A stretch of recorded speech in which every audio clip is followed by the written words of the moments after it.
Baseball is dead. Rest in peace. It's fucking Wednesday. It feels like Friday. I don't know. It's a weird week. Yeah, today's Wednesday. We've officially come to the conclusion that this is the last episode of the week. No 4th of July episode. Yeah, I got to tell you, the work ethic of the youth has been a contention point for myself here in the later stages of life, but I can understand you guys. You guys probably only get about 8 to 10 hours of sleep. 8 to 10 hours of sleep. Are you kidding me? Is that what I'm guessing? I got 4 jobs and 2 kids. What are you talking about? I woke up. I went to sleep on the air. I woke up on the air. Oh, me and Jake were broadcasting a big league baseball game last night. And we fucking roll out of bed. We're interviewing Vaughn. We're doing the #1 baseball podcast in the world. Then I got to drive to Waltham and do 98.5 The Sports Hub. And then we got to do Section 10 after that. Work ethic. I haven't had a chance to take a piss. Man, I've been up doing the same shit. I was at a big league ball game last night. Yeah, but you abandoned your family. You with your family right now? No, they're on vacation. Oh, okay. Yeah. They abandoned me. They abandoned me. There's 4 of them that are having a great time at the beach, hanging out, whitewater rafting, doing a lot of cool shit. And then there's one of us that's chilling in the 209 solo. It ain't them. Okay. Well, just saying, you want to talk workload. It's nothing like being a girl dad, you know? Yeah, shut up. Nothing like it. Jay's got a fucking newborn over there. He's actually in the shit, hands-on, taking care of a newborn baby. With a 18-month-old. How? 2 1/4. 2 1/4. Ballpark. Yeah, it's all the same. Like young enough where the child does not have a job. I can tell you that. Sure doesn't. It's all about the example you're setting in the house, pal. We can start there. Yeah, I keep that deep fryer going the way I intend, and I hope she never has to work in her life. Yeah, well, there you go. You've got some unemployed little humans in the house.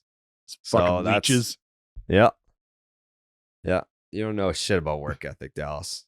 Yeah. Come out here. Go out here where me and Jay are grinding. And Jake too. Yeah, West Coast bachelorhood out there. Yeah, living that baseball announcer life. Yeah. Must be nice, dude. All the glitz and glamour that come along with maybe I'll get to leave the house today. Who knows? Yeah. Well, I will. I'll get to leave to go to work. Mm. Mm. Mm. Mm-hmm. Yep. And then I would have driven home. Quick little turnaround. Night game. Ready for the day game pod. A drive. 8 a.m. That sounds nice. Yeah. Nice long drive by yourself. Throw on a podcast, maybe some music. Yeah. Wind in your hair. Some alone time. That's right. Wind in my hair. What a shame. Yeah. That sounds I didn't say what hair. I just said. Yeah. Speaking of hair, Mr. fucking deep fryer, I hope we're wearing an apron in front of the deep fryer. How are you talking to me about that? What do you mean? I don't even have the long hair anymore up top. And we can't talk about beards. Look at, hey, who said I'm worried about the hair away? Who said I'm worried about the hair off your head dipping into the nugs? Disgusting. All right. Well, you're the one who said it, Jay. Hey, I said nothing like that.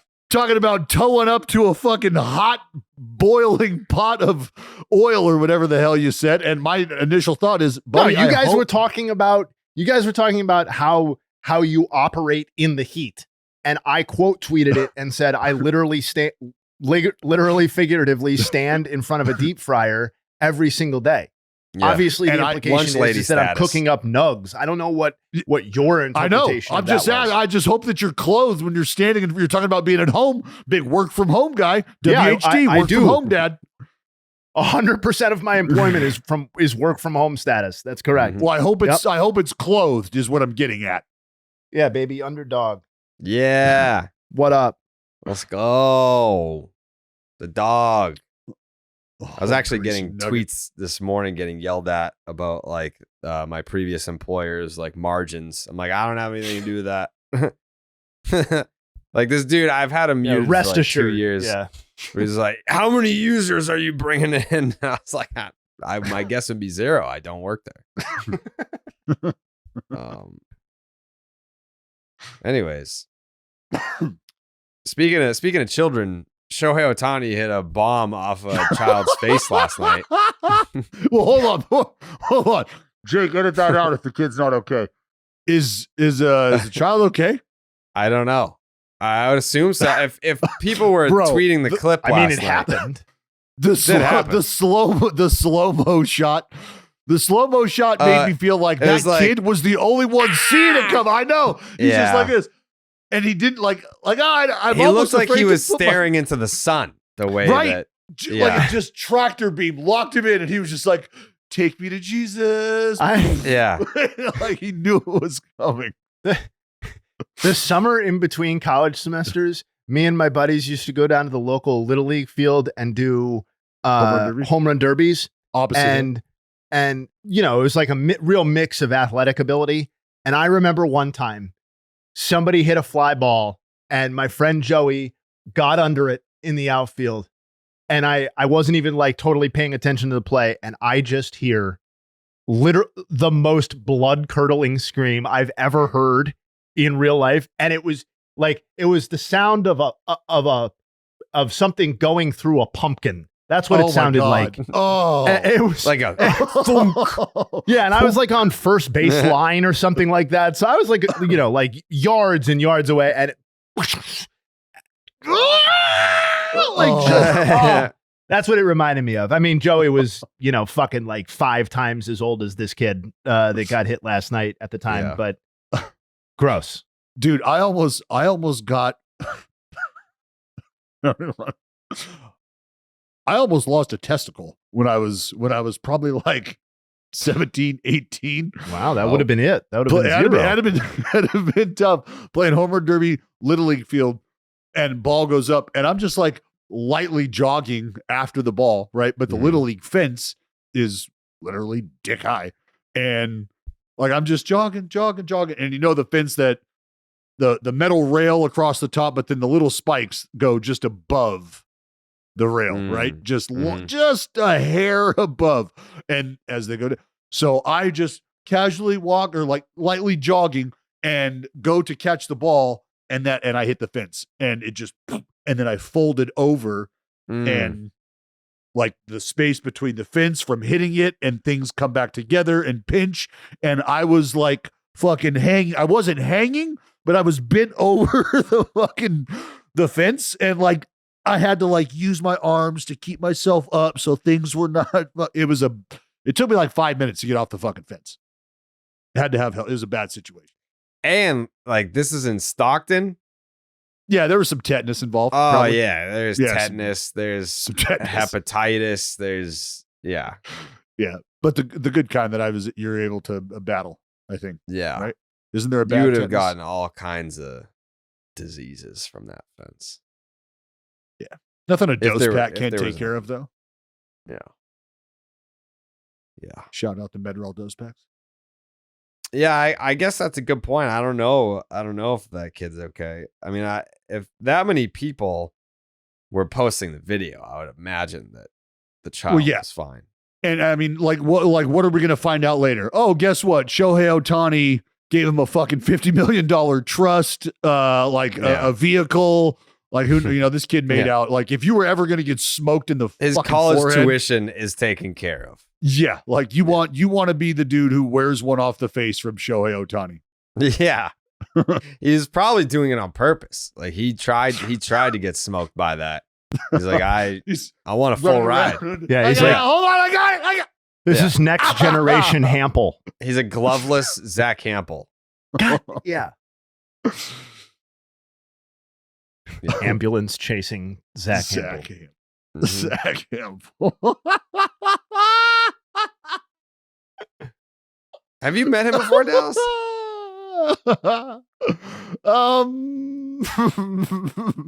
No. Why do you say it like that? Never met him. He's been to the Coliseum though. What does that mean? Slap's been going on a little too long. Yeah, something's funny, and I don't know what the fuck it is, and I don't like it. I don't like it one bit either. No. Yeah. He's been to the Coliseum. He was a guest of our bullpen catcher. Yeah, it's probably a story I should tell you offline. Honestly, he was a guest of the bullpen catcher. Offline, you said offline. Yeah. Got it. Yeah. I can't imagine that. Like, what is that? Like, what is the?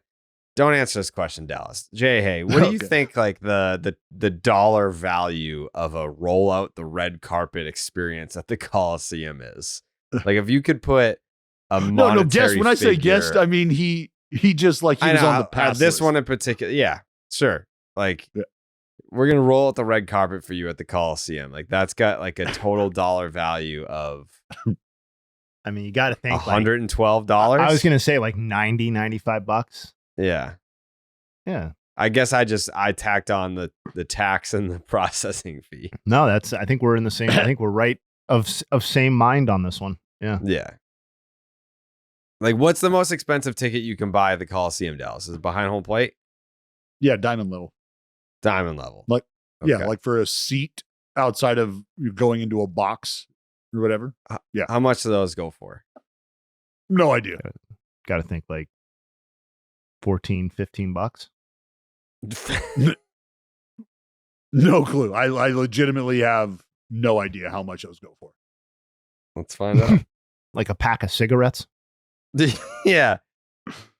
People still barter in those. Yeah. I mean, let's see. The diamond level, $212. So I said $112. Tack on $100, buddy. Yeah, double that. Well, I mean, this is also on the Game Time app. This isn't face value.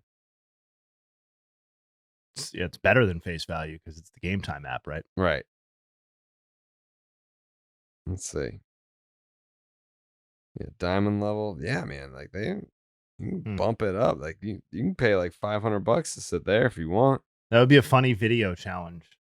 You know, if some deep pocketed person was like, "Here's a challenge to spend $5,000 at a night at the Coliseum for this game." Like, good luck to you. Yeah, how do you do it? And if you choose food as the option, you can't just throw it away. You've got to be whatever consumed. you spend it on. Like if you spend it on clothes, you got to put them on. If you spend it on food, you got to eat it. Yep. Beer, you got to drink it. Yeah, if you spend it on a marriage proposal, got to marry it. Yeah, exactly. Like, hey, I want to. You think that's a workaround? Hey, no. I had a friend who I got on the video board and proposed to his girlfriend, who then told him no. Oh, God damn. Don't give us his name. He's already suffered enough. What year was this? Oh, fuck, man. I don't know.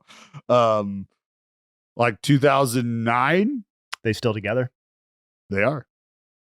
They are? Wait, I'd ask that as a joke. They are. Wow. So I guess. Did they ultimately get married? No. Oh, they're still doing just their thing? dating. Yes, they have a family. So he was just like, I don't want to bring the government into this relationship. Sounds like she didn't. Yeah. She didn't, or whether it was the government, whatever. She was like, yeah, I think we're good, like here as far as the status goes. Do you think was it like a wedding singer situation where her name would have been like Julia Gulia or something? No, it wasn't. That'd be funny though. And honestly, he'd be the guy who'd be like, you know what? Fuck it, we're doing it just cause. Yeah, so doesn't always work out. To your point, Jay. Julia. So your name would be Julia Gulia. Oh, yes. I gotta. Okay, hold on. What? Well, I finally. Yeah. Are you confirming they're still together? Or?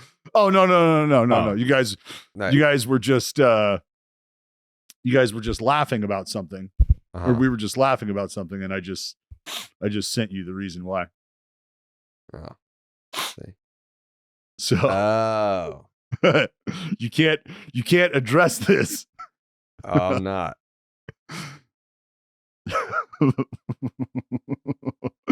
Volume up, by the way. Yeah. Yeah. Oh,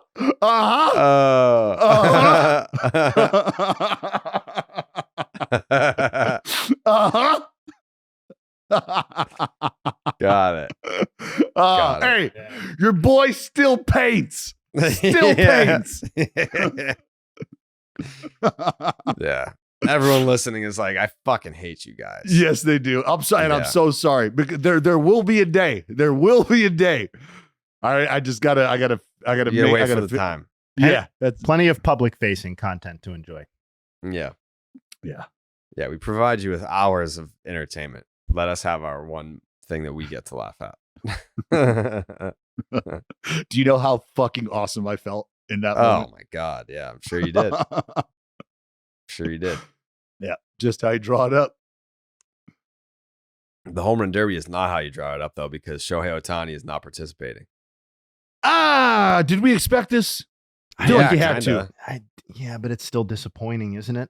You're absolutely right, Jay. Hey, I was not pleased. I was not pleased at all. But but you know what? I'm glad we're getting it out of the way now. All right. Yeah. Tell us now. It's fine, because the hype that's going to come around with all the other guys who are going to get named, I don't want them to be robbed of their announcement / but will we see? I think that's what it would be. And so I'm happier that it's taken care of now. Move on. And now let's get to the field, who the field could potentially be, because, and I think Ohtani would be a guy who would be understanding and would get it and say, yeah, I'll be a part of it. I'm healthy. I'm fine. I want to believe in my heart of hearts that is who he is. And he would be like, yes, I know how big of a role I play in this thing. I get it. I'm here. But with that being said, the fact that we do get to celebrate the other guys as they'll start to roll out, I can appreciate that. They deserve that as well. Question for Jay Hay. I believe this was posed on the Baseball is Dead Reddit page, but currently Shohei Ohtani leads the National League in wins above replacement as a DH. Mm-hmm. I'm assuming it's never been done before. Has a DH ever led the league in wins above replacement? I don't believe so. No. No, yeah, it'd have to be very difficult. Well, it would have. Think about who would it have been? Either Edgar or Poppy. Edgar. Well, or Frank Thomas. Edgar, there you go. Edgar, Poppy, or Frank. I don't even think. I'm pulling up Frank because I'm pretty confident that neither of the other guys ever did.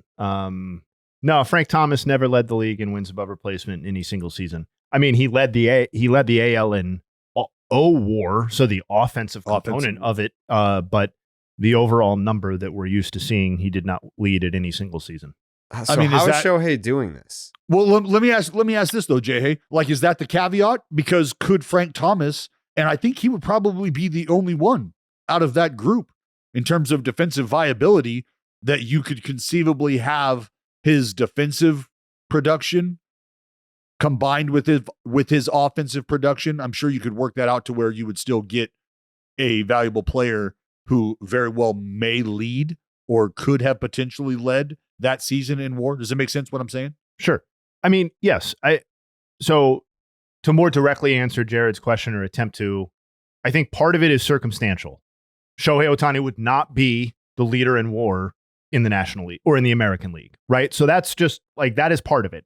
The league he happens to play in this year in 2024 features none of the other top candidates for A, the MVP, or B, the wins above replacement award. I'm just looking at Fangraphs leaderboard. It's Judge, Gunnar, Soto, Witt, Ohtani.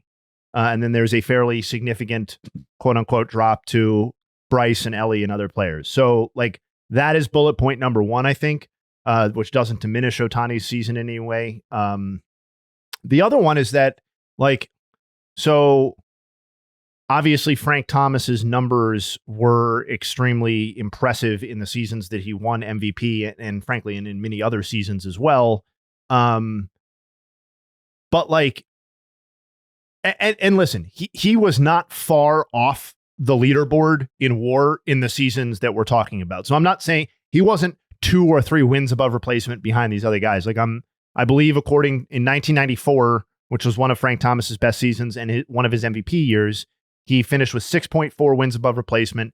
I'm seeing like 3 people that finished ahead of him, but nobody that was more than a win ahead of him. So it's to some degree, bullet point number 2 is that the margin for error is probably wide enough on some of this stuff, particularly the further we go back, to suggest that, you know, he could very well have been interpreted as the best player in that season by wins above replacement as well. And then thirdly, like Ohtani is doing this offensive level in a year where overall offense is much, much different than it was when any of those 3 other DHs were in their primes, whether it's Frank and Edgar in the heart of the 90s or Ortiz, you know, a decade or half decade later. So I think that's how he's doing it, but it wouldn't be a story at all if he still played for the Angels. So I think that's the main take home for me. That's fair. Like right now, entering play today on Wednesday, he has more plate appearances than anybody else, which certainly helps for a cumulative statistic. He scored more runs than anybody. He's hit more home runs than anybody. He has slugged better than anybody. He's getting on base at a 400 clip. The OPS is over 1,000. The OPS plus is 195, which would be a career high for him. Uh, I mean, sorry, not to belabor the point, but like twice as good as the average player. Let's look at who his main candidates are for, you know, to be ahead of him in wins above replacement in the National League. Bryce Harper, who plays first base, which like that position doesn't favor. That position sucks it out of you. Yep. For correct. WAR, or sucks the defensive value. And he's now out, right? So that's going to only widen the gap there. Elly, we all love Elly, tremendously exciting player. Flawed player still, though, right? Like that's still a work in progress that he's not.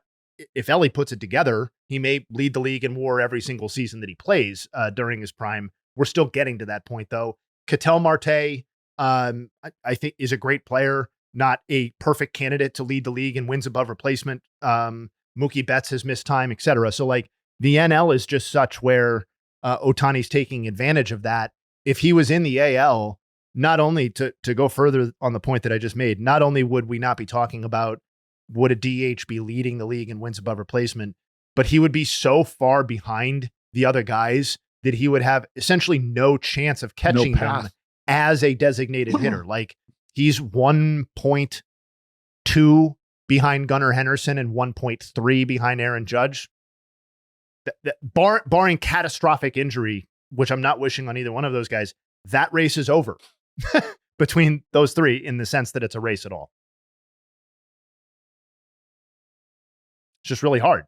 That's why it's hard to lead the league in wins above replacement as a DH. Yeah. What's the high mark? Do we know? It's got to be that Frank Thomas season, right? I thought we looked this up. Poppy in 05? I thought we looked this up and you were surprised that it wasn't Poppy. Yeah. I thought it might have been Edgar. I'm looking it up right now. Hold on. Highest WAR ever for a DH. Yeah, I think I remember being pissed off that it wasn't Poppy in 05.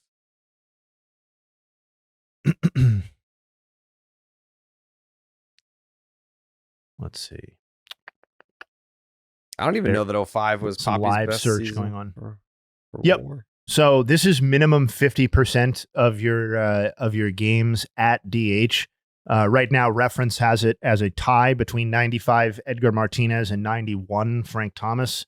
22 Yordan Alvarez also makes an appearance. Ortiz himself does not appear until 2007 at 6th at 6.4. JD Martinez actually has a season. If you up that threshold, because Ohtani's presumably going to have much higher than 50% of his games, let's just make it 80 for the sake of argument's sake. Let's see if that changes the results at all. I suspect 91 Frank Thomas was actually getting a decent chunk of time at first base. Yeah, so that takes 91 Frank Thomas out of the mix. 95 Edgar Martinez remains as the top DH season of all time, minimum 80% of games at DH. Edgar, Ortiz, Edgar, Ohtani 2023. There you go. So he's on pace right now to, I mean, he's not going to have like a fucking 10-win season as a DH. That's crazy. No, I mean, he's already played 83 games. So we're clearly over the 50% mark for him, even assuming perfect health. And he's at 4.9. Actually, he's at 4.9 by both sites, which is nice and tidy. So let's say the best case scenario is him adding something like 3 or 3.5 more wins above replacement, which would put him like right around 8 or a little over. That would obviously clear the best season of all time. Edgar's is 7. But he's not going to take long to creep into the top 5. Like he's only 1.1 behind his own mark from last season, according to Baseball Reference, which you would assume he would clear. Pretty good player. Yeah, really good one. Yeah. Breaking news. Some might argue. Underdog's really good too. So good. The Ohtani of sites like that. Yes, I agree. Multifaceted. The MLB season? What? Multifaceted. Yeah. The MLB season is in full swing, and Underdog Fantasy wants to make it a lot more interesting. Underdog Fantasy is the easiest place to play fantasy sports. Playing their pick'em game is as simple as selecting higher or lower on player stats, strikeouts, total bases, home runs, and so much more. Make entries of all baseball or mix and match across your other favorite sports. You can win up to 100 times your money, and it's a ton of fun. I'm just saying, you better have the app ready to go for the All-Star game. You better have it ready to go for the Home Run Derby. The matchups are set, and it's very cute that a lot of people in my mentions think that like Steve's going to beat me somehow. I don't know why anyone would think that. Like, what's Steve's baseball experience? Can you catch me up on that real fast? Cut from JV his sophomore year and doesn't Okay. have an athletic bone in his body, hasn't been in a gym in ever, I don't think. So I have no idea. I think it's more so like I've assumed the role of the bad guy where it's like we don't want the expected guy to win, so we're rooting for Steve, which is fine. But when people start talking about lighting their money on fire to put a wager on Steve, that's when I'm like, wait, you actually think that he's going to win? Like when I say that there's 0% chance, like there is 0% chance. 0. Less than 0. Feels like the underdog bookmakers have a little different story to tell. Or maybe maybe the people who are thinking about putting that money should shift that over to Milliken. Yeah. I mean, if you're going to root for an upset, let's root for the biggest goddamn one, huh? Well, I think if there's going to be an upset, it's probably going to be Milliken winning. Yeah. Like if any of the underdogs are going over in that first round, it's Tyler Milliken. Yeah. Also, just a lot of injury concern related to, the lefty. It's fair. I'm going to rehab today. Got to go to therapy today. Get checked out. Range of motion. That's an inside nugget. Yeah. I mean, put it this way. Dallas is the only lefty.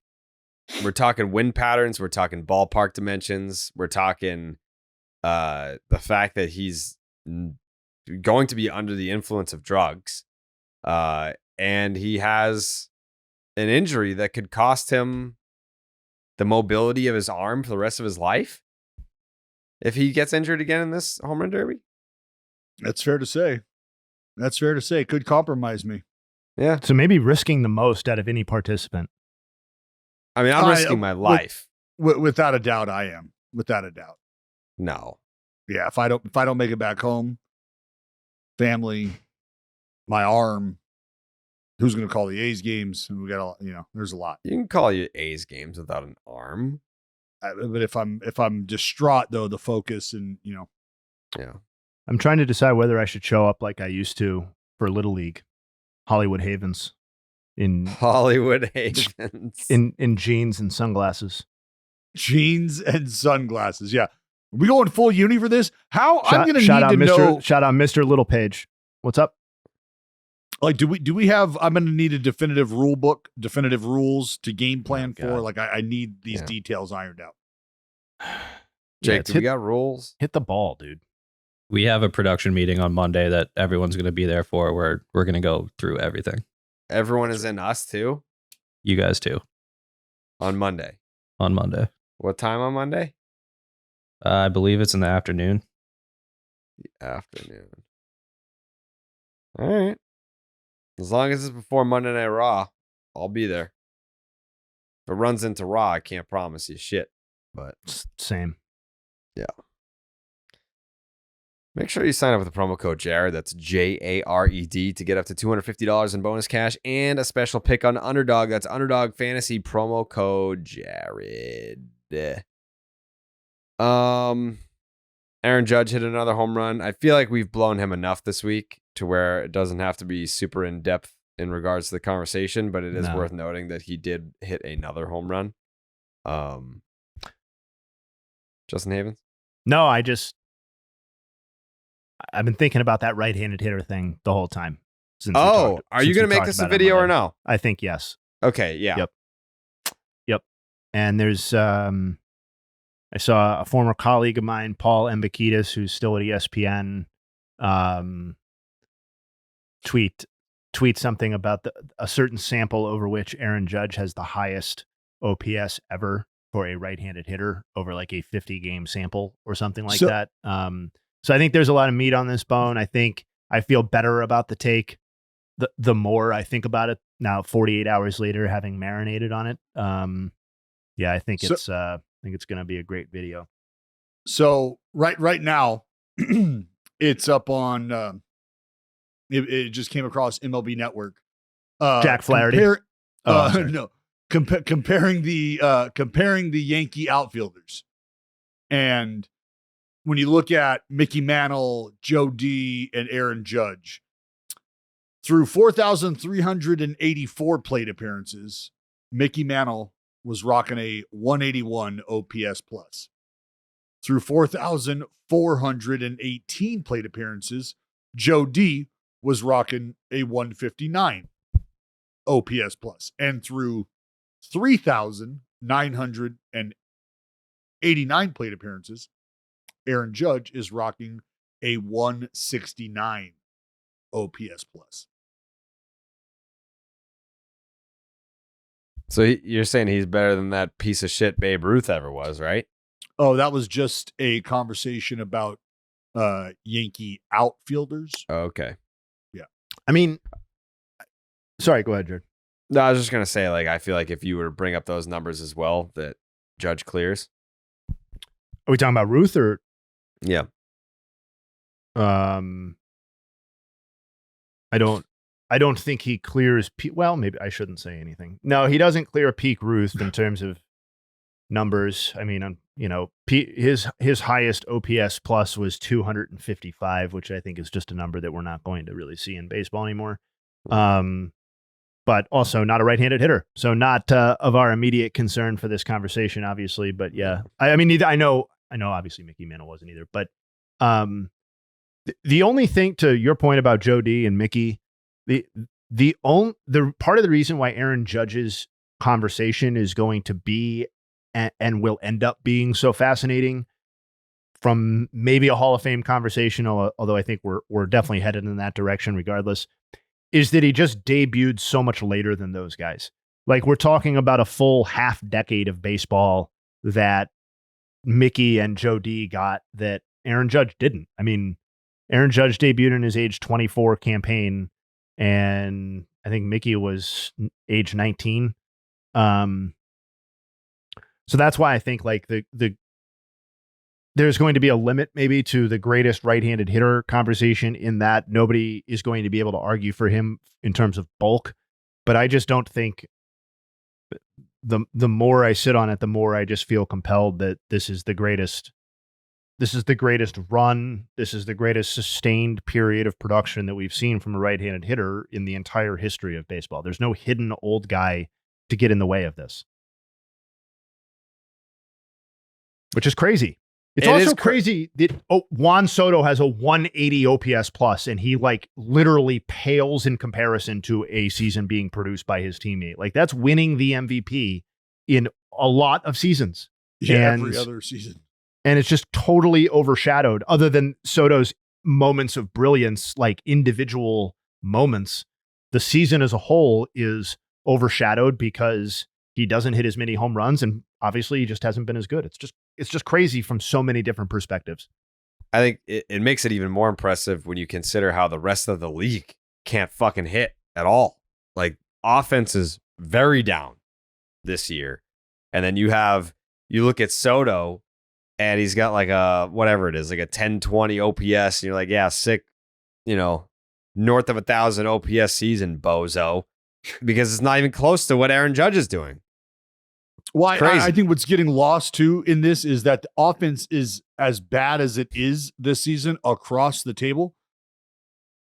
When you have dudes that are doing what these guys are doing right now, it really needs to be, I think it deserves to be looked at and dissected, because I think what we're watching is the base level player, the talent of that base level player, in my opinion, it's going to be a slow evolution, but it's an evolution that we are incurring right now in terms of your fast twitch ability, the things you're able to do on the baseball field athletically.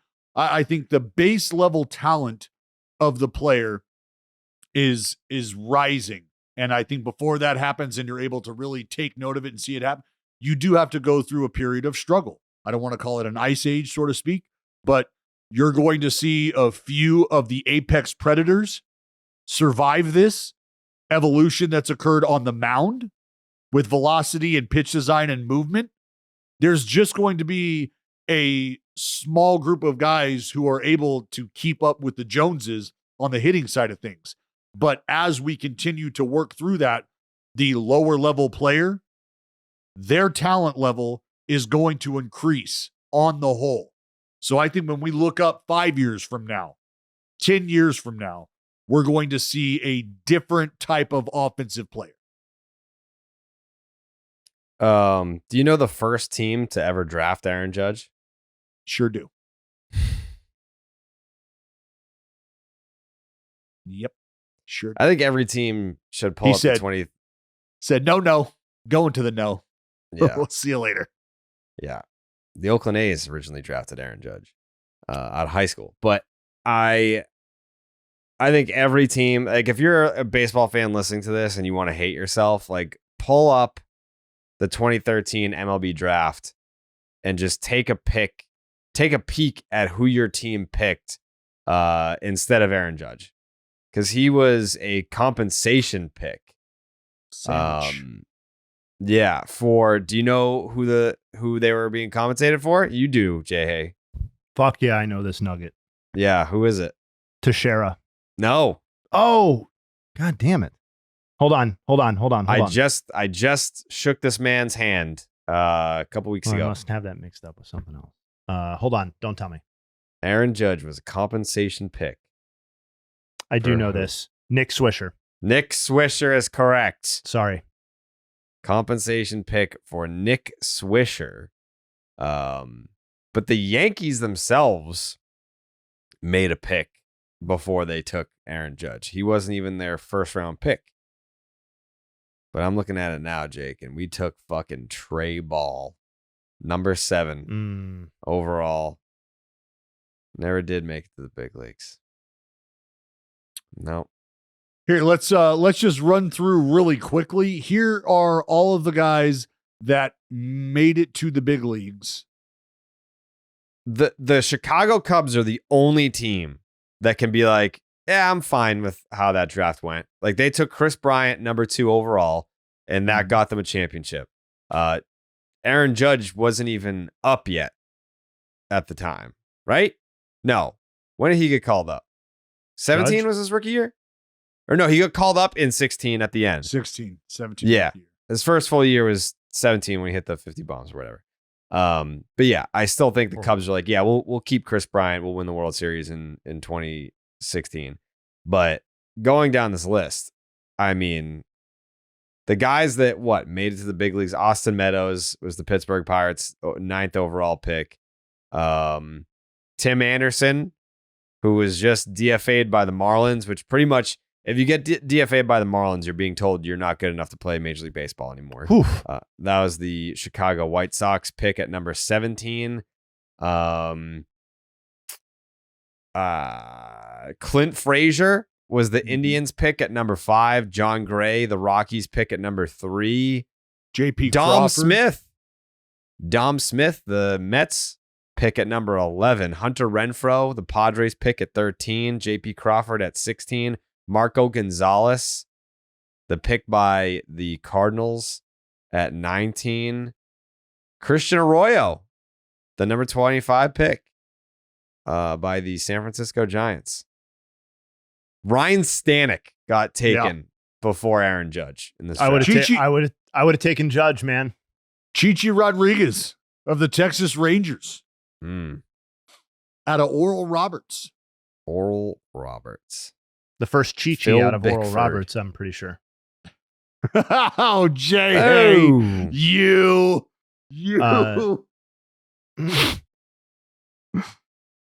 I just want to clean up that Mark Teixeira thing. Mike Trout was the compensation for the Yankees signing Mark Teixeira. That's that little historical kernel connection. Yeah. Apologies Got on it. that brief misunderstanding. Oh, man. A lot of dumb teams, including the Yankees. I mean, the Yankees' first pick in that draft was not Aaron Judge. Well, it's like Trout. He wasn't the Angels' first pick of that draft either. No, he wasn't. Sometimes it pays to be lucky. Sure does. Outfielder out of Fresno State. I feel like with Mike Trout, though, it's like, yeah, I mean, he could look like custom white guy, whereas Aaron Judge, it's like, yeah, this dude looks special. We don't know if he's going to be special, but he certainly looks special. Yeah, if anybody had asked me my opinion, I would have said take Aaron Judge. Nobody he's a asked, fucking though. high school superhero. I would have asked you, Jay. Maybe someday. Maybe that'll be the reporting structure someday. Yeah. You see that guy standing out in the field who's taller than all the corn in the field? We want that guy. That's Aaron Judge. We've got some movement on the trade front. The Brew Crew just this morning acquired Aaron Civale from the Tampa Bay Rays. It's weird to see the Rays as sellers. That was my first takeaway. Oh. Well, like sellers at the deadline. I mean, like in the offseason, like they've traded Glasnow and Snell, but that's like, I don't even view that as a selling move. Like they will move on from guys after the season and still build to contend the upcoming season. But at the deadline? I mean, yeah, I understand what you're saying. I was just being a smart ass. I also, I know. I think the Rays have correctly assessed that two things. A, that this is not their season, which I think everybody sort of anticipated entering the year, including probably internally. But, the Rays have defied expectations before. They currently stand as the fourth best team in their own division, and I think that's a true talent reflection. I don't think that's them getting the bad breaks. I mean, they've been outscored by 52 runs. In some senses, they are extremely fortunate to be a game over 500. And I also think they simultaneously correctly assessed that Aaron Civale had essentially no place on the team moving forward, certainly not medium or long term, that he was currently the fifth best starting pitcher in their rotation after some combination of Eflin, Bradley, Pepio, etc. And then that they have the organizational depth, including long lost friend Shane Baz down at AAA, who I would suspect is at least as good as Aaron Civale right now. So whatever they got for him, I think is fine. And the Brewers are currently in patch holes mode after what we talked about with Keuchel last week and picking up Civale, whose ERA is north of 5 on the season. But I think it's a perfectly legitimate move for both teams, actually. Yeah, they need innings right now. They need somebody to be able to lean on to start baseball games. And he's going to serve the purpose that you need somebody to help bridge the gap between a potential blow-up outing and save your bullpen.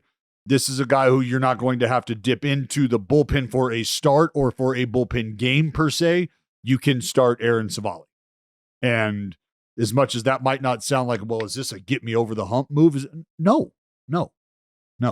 This is about, like you just said, Jay, plugging a hole, identifying viability, and going from there. Because where they sit right now in that division with the fighting Marbles nipping at their heels, they've got a 6-game cushion, and this provides them that stopgap that I think a team in their spot is looking for, really needs. And if you're not a team that's going to go out and make a big splash in the market, in the trade market, this is kind of where you're at. This is the tier you're operating in.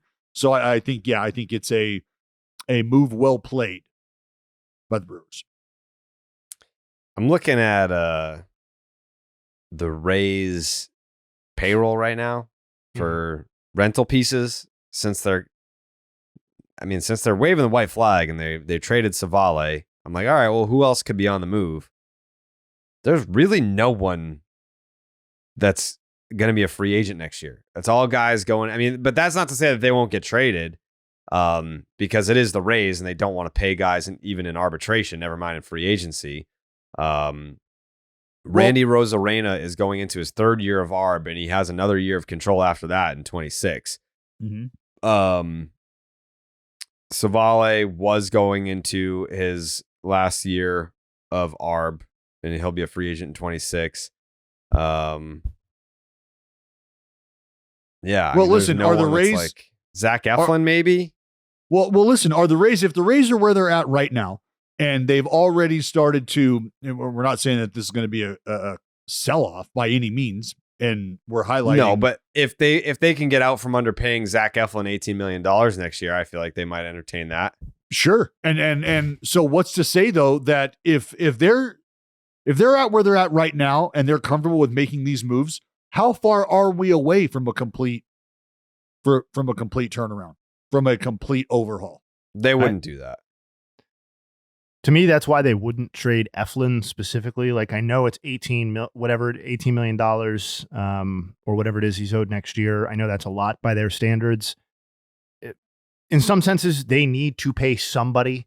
And my guess would be that their hope is that they are fielding an extremely competitive team in 2025, and not that this is the beginning of some sort of medium-term teardown, because we don't need to run through all of the pitchers who are slated to return at some point between the end of this season and the beginning of next season. But like, if you have all of that, you're not doing that, I would think, so that you can have a bare roster entering 2025. Because that's just not how they operate. They're not going to trade all of these guys. It does feel like we're reaching a point with a Rosarena, though, where the timeline feels like something the Rays would do. Mm-hmm. The problem with him and, let's say, Yandy Diaz, who might not fit the timeline of the Rays at this point, you would be selling low on both guys. Both of them are having much worse offensive seasons overall than they have recently done. I mean, as recently as last season. So that would be a tough pill to swallow as well, I think. Well, and that's why I was wondering how far away we are from this, what you called a mid-level overhaul. I called an overhaul. And that's why, because if we're thinking about moving, if you're thinking about moving Eflin, it's not that you're banking wholly on the guys coming back. But if you're telling me that I'm swapping out a Zach Eflin for a Shane McClanahan, okay, good with that. You got Jeffrey Springs coming, okay. I get it, but like, so then next year, the entire conversation is none of these guys can handle anything resembling a full season workload because they're all coming off of substantial injuries, and we have nobody left who can take the ball every 5th day or be counted on for 160 innings pitched. Like that to me is why I know it's a constant game of shuffling with them, but like, unless your intention is to be functionally irrelevant as it relates to a real meaningful postseason chase next season, then I think Eflin or somebody who plays his role needs to be on the team next season. So if you're trading him, he needs to be replaced. Because here's and not my by McClanahan. No, well, and here's my thought, Jay, is if you're having those guys come back and play a role in your pursuit of the postseason, being the Rays, I got to feel like you've had contingency plans in place should those guys not give you what you might really loftily expect. You know, are you getting 140 innings out of those guys next year? I don't know. Probably not. Yeah, you also have to remember they paid Jeffrey Springs as well. Mm-hmm. Oh yeah, and he hasn't pitched this year. So and he'll be I'll back. tell you this about the Rays. Well, and I'll tell you this about the Rays. If that's the case, the Rays are a club who will absolutely squeeze the fruit to get the juice. So if they've paid for the fruit, but they haven't been able to squeeze it yet, by the time you leave their fruit basket, they will have squeezed every bit of you. Zach Eflin's $18 million that he's owed next year represents 33% of the money that they have committed to the 2025 roster. Make of that what you will. But anyways, congratulations, Aaron Civale, Milwaukee Brewer. Welcome to Milwaukee. It's good acquisition for the Brew Crew. As we mentioned earlier, Tim Anderson DFA'd by the Miami Marlins. That kind of feels like that's the end of the road. Maybe some team throws him a minor league deal in a spring training invite, and there's the can he make it back redemption arc. This is a batting champion, yada yada. But I think all signs kind of point to this is maybe the end of the road for Tim Anderson. I'm not having fun at his expense at all. You just don't see declines this swift really very often in Major League Baseball history at any age of player, and particularly not for a guy who was presumably at the worst the back end of his prime when it happened. Like we're talking about a guy who was the worst player offensively in baseball last year for anybody who got 500 plate appearances. And then he followed that up by being much, much worse. And once again, the worst offensive player in baseball for anybody who got his number of plate appearances. So the minor league deal may come, but to see a guy go from, I know the batting champ to out of baseball in half a decade is swift, but he was a competent player in the first half of 2022. And he couldn't be any worse as things stand now. It's just crazy. He felt like he was on a list of people that were considered the most marketable, the most central to MLB's like promote the stars plan. Like Tim Anderson's name was all over those conversations and those lists and those priorities. And that just wasn't that long ago. And he's literally, to your point, on the verge of being completely out of baseball. It's just, it's both unfortunate and just kind of, shocking from a bystander standpoint. What needs to happen? Because we're talking about the Milwaukee Brewers who have just entertained Dallas Keuchel, right? And so for whatever that's going to do for them, they pulled that trigger and they said, let's see. Is there nothing at this point, absolutely nothing about Tim Anderson that, given the off season, Tim Anderson, go home. Go spend a month somewhere in a ayahuasca tent and figure shit out, and we'll see you next February with that invite we're talking about. Nothing. There is nothing about Tim Anderson. I'm throwing this out there. I'm kicking it around because of what I just said. If Dallas Keuchel, and with all of his injuries and his struggles, I think it's different for arms. Totally. I think it's different for arms. Like you're just gonna roll the dice and hope that there's something left in the tank. And with position players, especially like when Tim Anderson was not a slug guy, he was a batting average guy. Like those guys are not valued as it is. Like say Tim Anderson was hitting 302, but his OPS was 712. Yeah. It's like, is there a ton of value for a player like that? And that's if he's hitting 100 points higher than what he actually was. Well, listen, it's not like Dallas Keuchel just started ratcheting up a fucking 14K per 9 over the last 2 years. And you're like, well, there's something there. No, but he's got a Cy Young. And also, Tim Anderson has batting titles. Like that. What I'm saying is, what did you see? What are we seeing from Dallas Keuchel that has garnered the look from a postseason hopeful right now, which we kind of outlined, which is they need warm bodies to take the ball.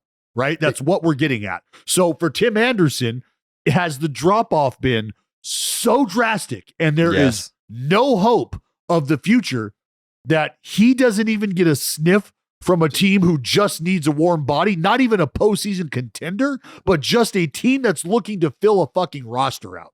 So I think Jared's right, firstly, that it is just, not to be reductive, but it is different for the pitcher. Secondly, like you said it though. They're just looking to fill innings. Like nobody, there are five rotation spots or 4 or 6, but let's just say 5 rotation spots for the every Colorado team Rockies need players that need to go around. Yeah, but they already have, like, if we're being specific about the Rockies, they have a shortstop signed to a long-term deal that is one of their most promising young players that they just inked to that deal this year, who is unequivocally way better, despite all of his flaws, than Tim Anderson is, and also is like 8 years younger. So yes, the Rockies that guy needs days off.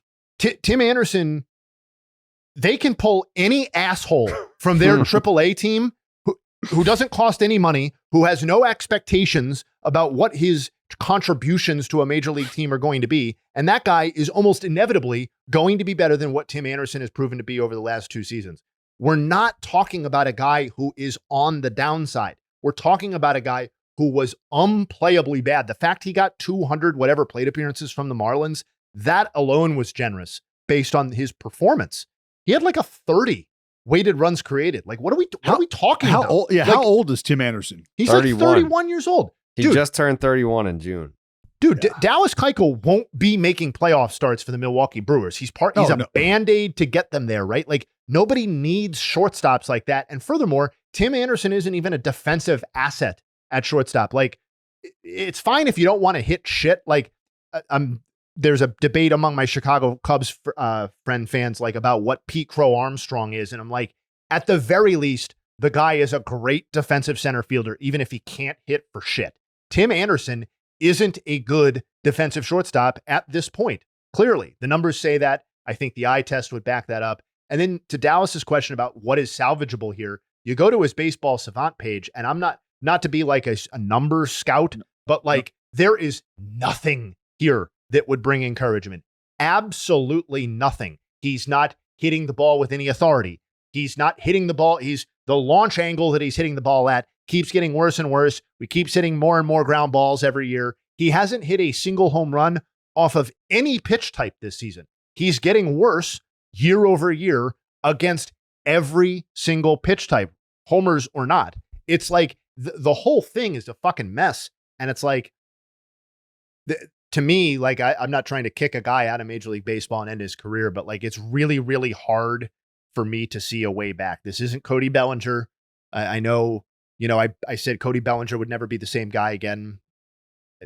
I think that's right. That's a separate conversation. That's how this season is going. But like, Tim Anderson is like so much worse than a bad baseball player statistically. He's just like, there needs to be like a complete retooling of everything that his game is about at this point. I just don't, how often do we see that?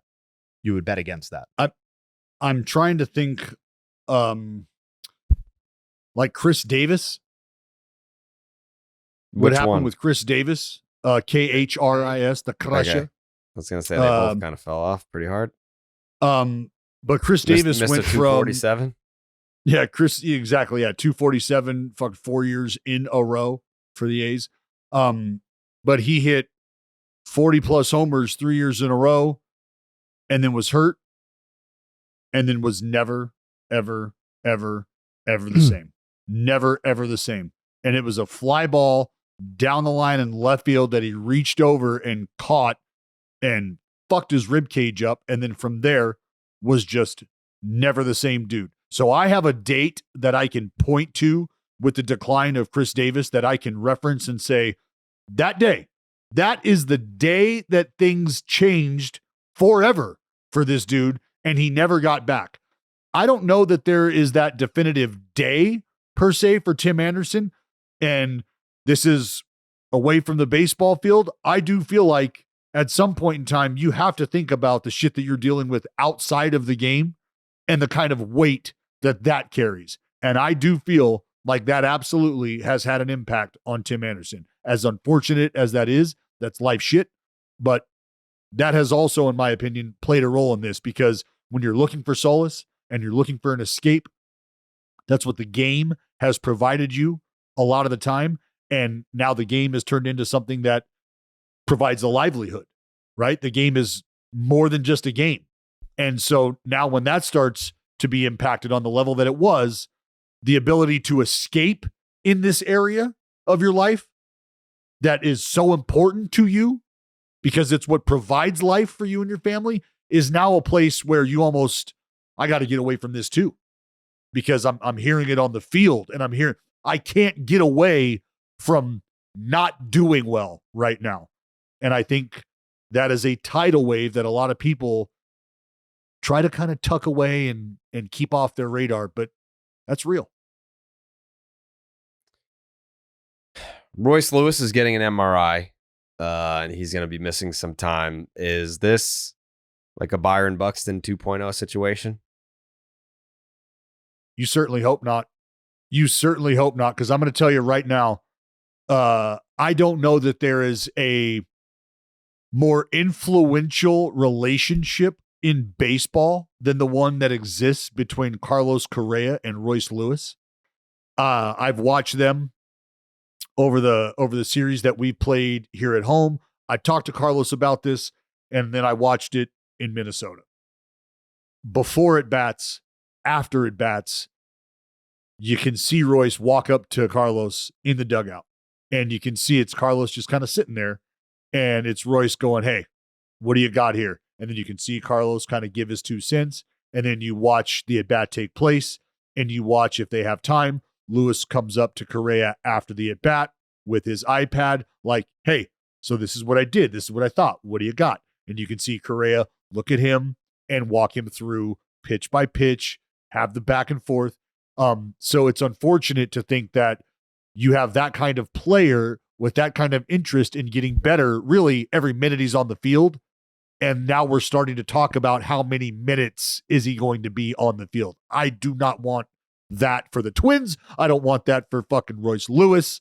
So I don't even want to have that conversation, frankly. I understand the Buxton comp, and you know how valuable Buxton would have been had he remained in a Gold Glove caliber center fielder is certainly a debatable conversation. But like in terms of offensive impact, like since Royce Lewis debuted, I know he hasn't played a lot. He's gotten fewer than 400 plate appearances across 3 seasons. But among people who have gotten his number of plate appearances, the only people with a higher OPS are Judge, Ohtani, and Jordan. That's it. I don't feel like people still, like, I know the home runs are a fun, trend or whatever, and he hits a lot of them, but like, it's not just home runs. Like, this guy is an incredible offensive player. And the idea that that a guy who's been more offensively productive than Juan Soto or Bryce Harper or Freddie Freeman on a per game basis is being taken from us on a regular basis is, again, I like to see the Guardians do well. I'm not necessarily rooting for the Twins. I am rooting for Royce Lewis to be able to perform on a regular basis. And it's just every time it gets going, it feels like it stops again. And I know nobody's really debating this point, but at this point, it feels like just a very real thing. Sometimes injuries are bad luck. Sometimes they're a combination of those things. But with Royce Lewis, it feels it seems part of the package, unfortunately. Isn't this the same injury that he dealt with early? That's a good question. Was it the quad or groin? Yeah, I thought I thought he was getting the MRI on his groin. Okay, groin. So, it was a quad issue. Yeah, it was a quad issue early, and then my question from there would be: is it the same leg? Oh, it's his left groin. So, what did he hit the shelf with early? Wasn't it his quad, right, or hip flexor or whatever at the beginning of the year? With a partially torn quad, he suffered. He's also suffered. He's got the 2 torn ACLs in the same leg. Hold on. Now I got to find it. Yeah, because I mean, this is that when we like. The reason I want that detail is because we're having a conversation about him potentially turning into his teammate, who I am on the record as saying, if I could give a guy in our game today a 10-year clean bill of health, it would be Byron Buxton. So we don't want Royce Lewis turning into that. And to your point about him not being on folks' radar, I think you also have to consider, and I think we understand this, but when you're only getting 250, maybe 300 at bats a year, and you have the kind of production he has, but then it's multiple years where we're just not getting all of you, you're going to tend to fall off of people's radar. And I think that's kind of what's happened is while he's here, it's hot. You hear about it, and then you hear about the injury and he goes away for a little bit. And then he shows back up and you're like, fuck, how about the tear he's on? And then the narrative becomes, well, if you take it over a 162 average, this is the kind of player you'd get. So you get really excited about what a full healthy season looks like, but you're not getting one. And granted, we're 3 years into this dude's career or 2 years into his career.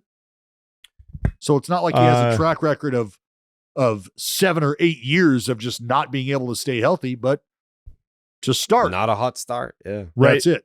The 2 knee injuries and the quad strain were on the right, and the groin strain is on the left.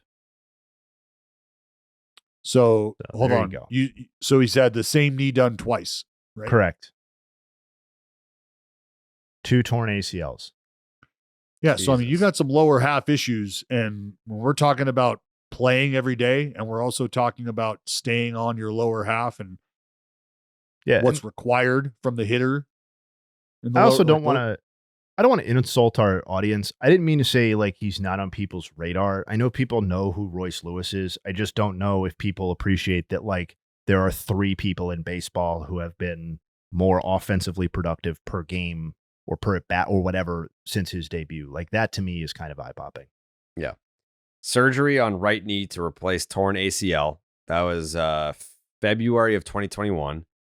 In May of 2022, 10-day IL with bone bruise in right knee, transferred to 60-day IL with surgery on right knee to repair partially torn ACL.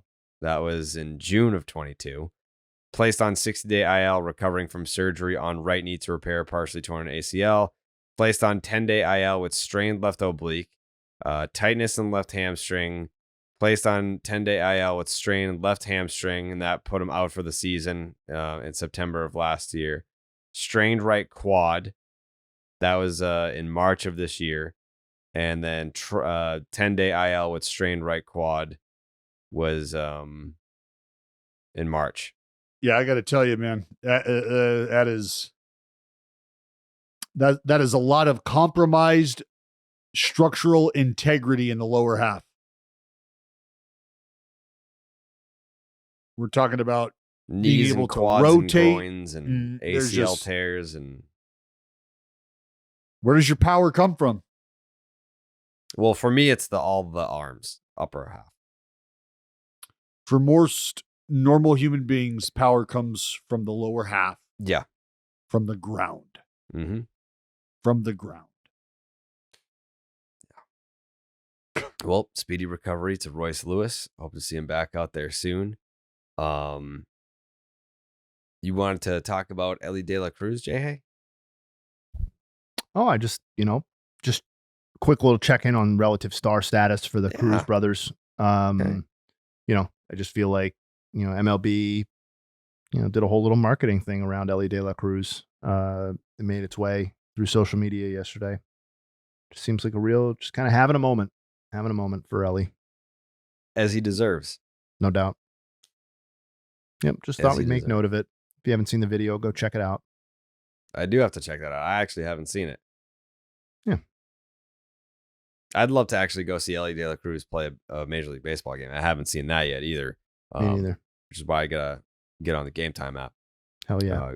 Game Time is an authorized ticket marketplace in Major League Baseball, which makes getting tickets faster and easier. Prices on the Game Time app actually go down the closer that it gets the first pitch. With killer last-minute deals, all-in prices, views from your seat, and their lowest price guarantee, Game Time takes the guesswork out of buying MLB tickets. Save up to 60% off buying last-minute tickets for sports, concerts, comedy, theater, and more. Save even more with exclusive in-app deals on select seats ahead of the game or the event. Save even more when you choose a section you let Game Time choose the seats for you. They've got all-in pricing. If you toggle that feature, it shows a total upfront with no surprise fees at checkout. Get a panoramic view of your seat in the app before you buy your tickets. They've got the lowest price guarantee. Your Game Time will credit you 110% of the difference.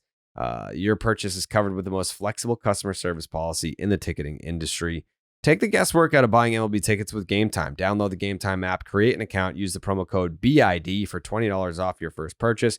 Terms apply. Again, create an account, use the promo code BID for $20 off. Download the Game Time app today. Last minute tickets, lowest price guaranteed. And you know what else is guaranteed? That we're going to get Mo Vaughn on Baseball is Dead, and that interview is right now.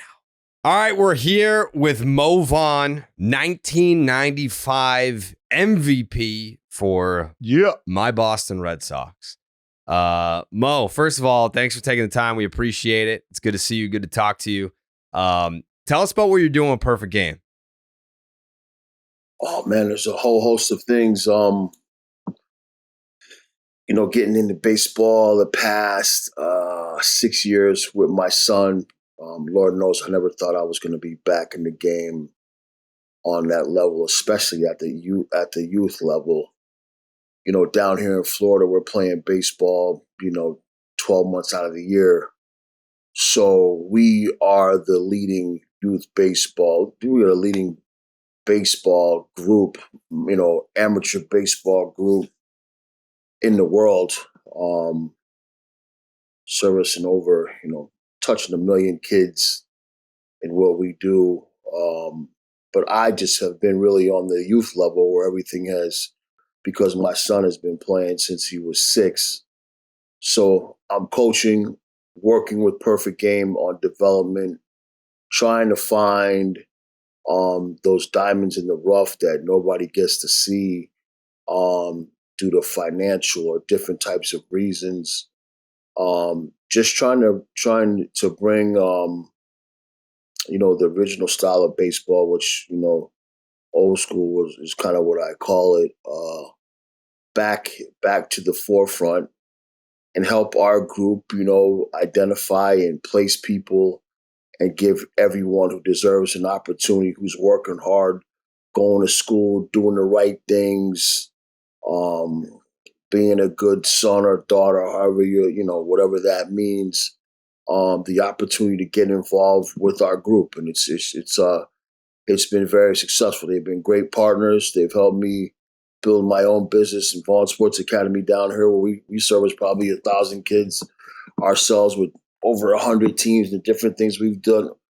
So it's a really good collaboration, and I'm glad to be a part of it.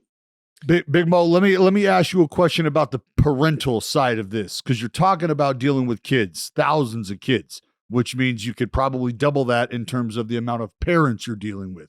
And when you say amateur sports, when we talk about amateur sports, something I think about is amateur fandom, and that's where the parents come in. Is there any sort of, I don't want to say program or thought to building a program, but based on the instruction that the young players are getting, we'll call it elite level, if you will, is there any thought, or has there been any conversation about trying to teach some of these absolute psychotic parents how to act when they come to these events to watch their children play and consume the young athletes that are their kids? Has there been any conversation about, hey, let's not pop the bottle until afternoon.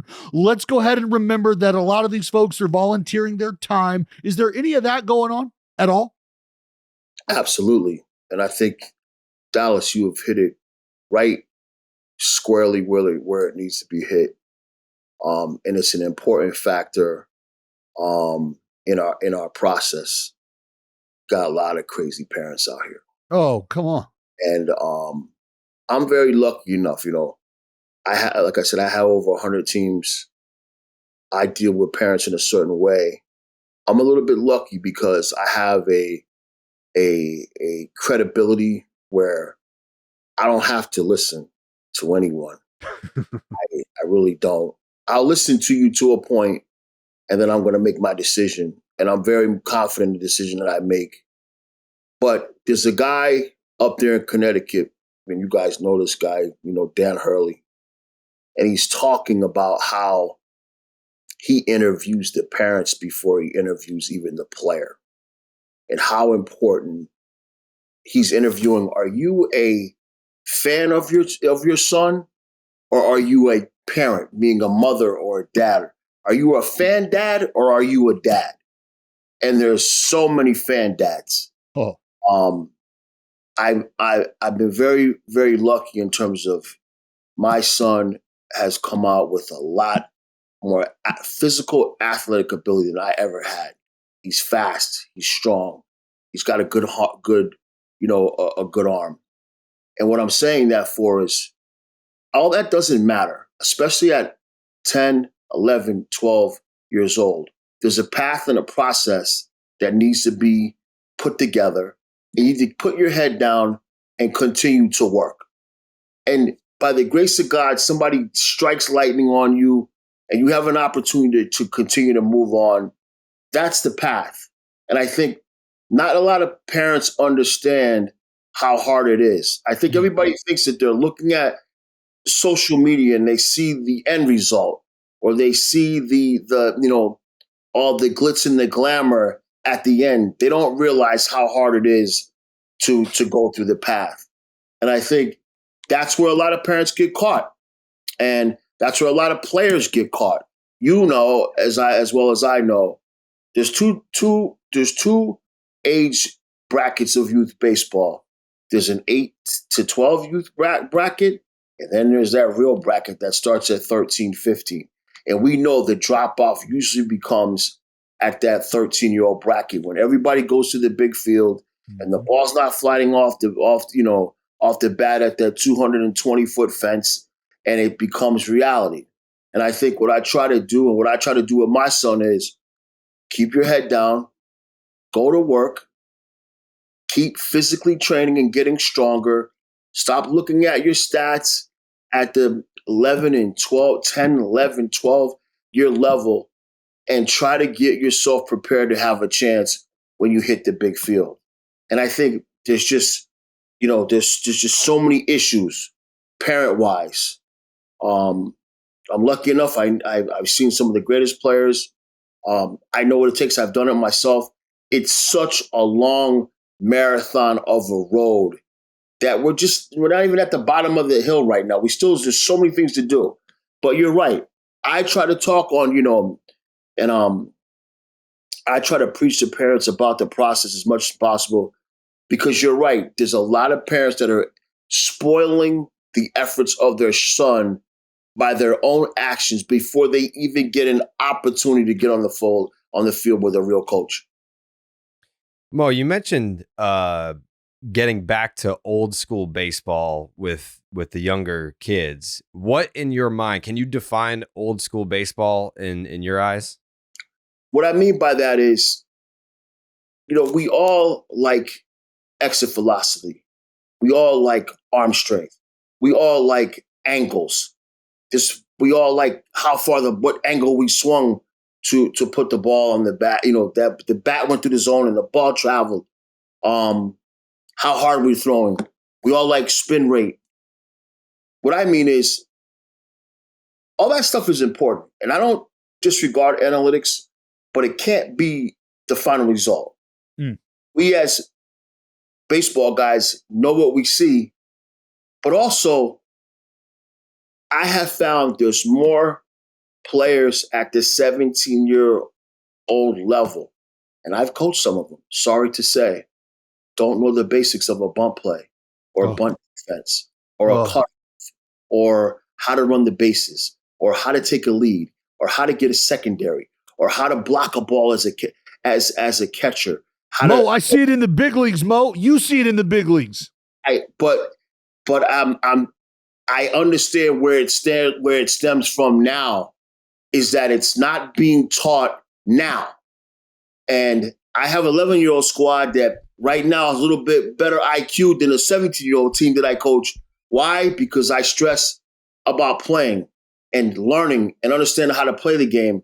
And we're on top of it. And I think PG's understanding how to get on top of that more.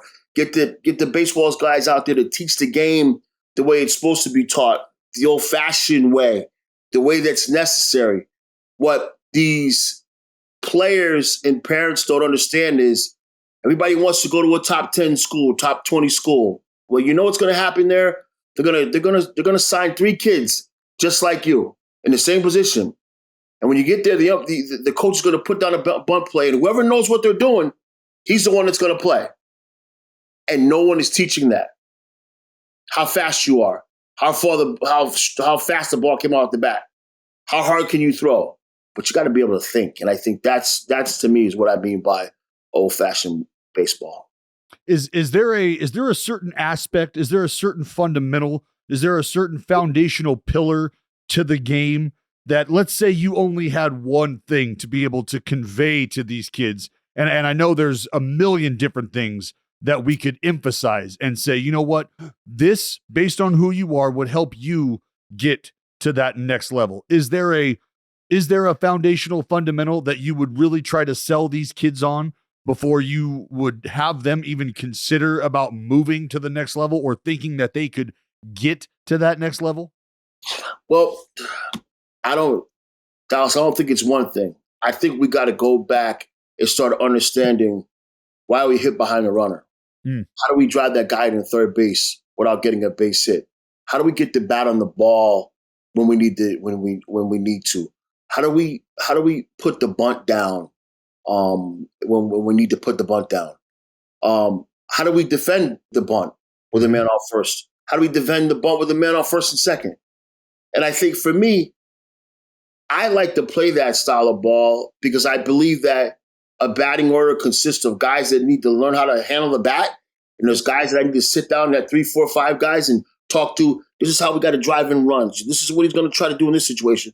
And those guys on the other side of the order, they need to be able to do a lot of different things. And I believe that's what makes a team.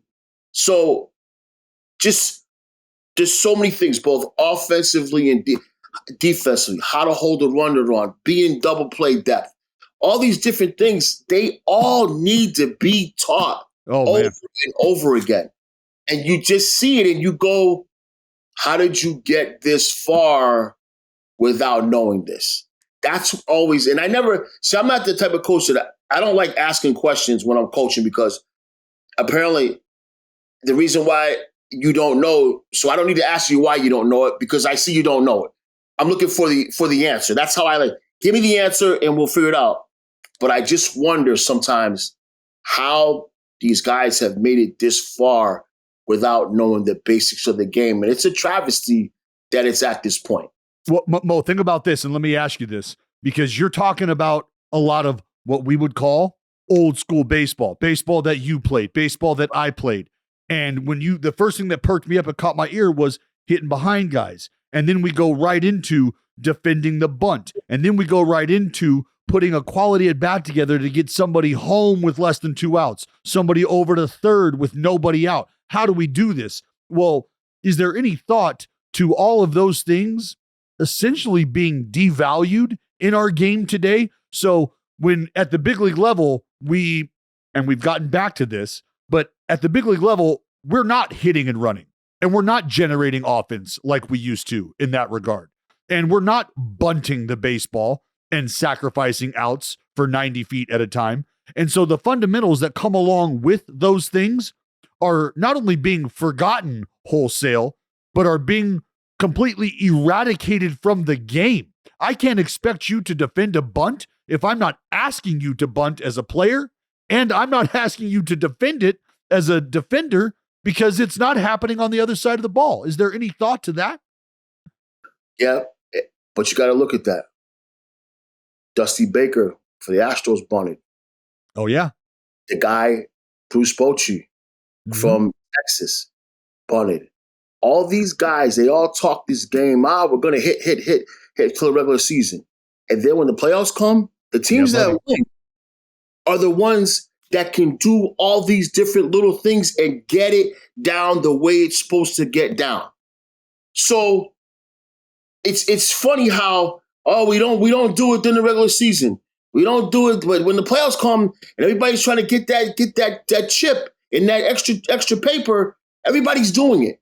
So it's still there, and I think that, and I've heard this, and I'm not so sure.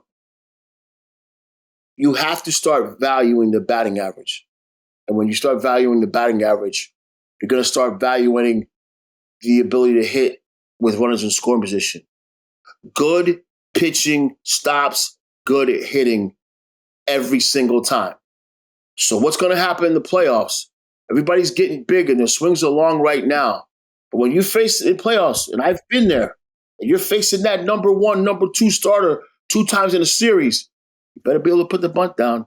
You better be able to hit behind a runner. And you better be able to get the ball in the air with less than 1 out to get a run, or you're going to go home.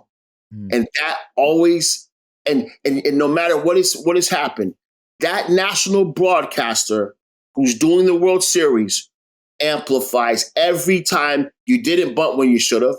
You didn't hit the ball when you didn't, drive in the run or pick up the run. It's all amplified in the World Series.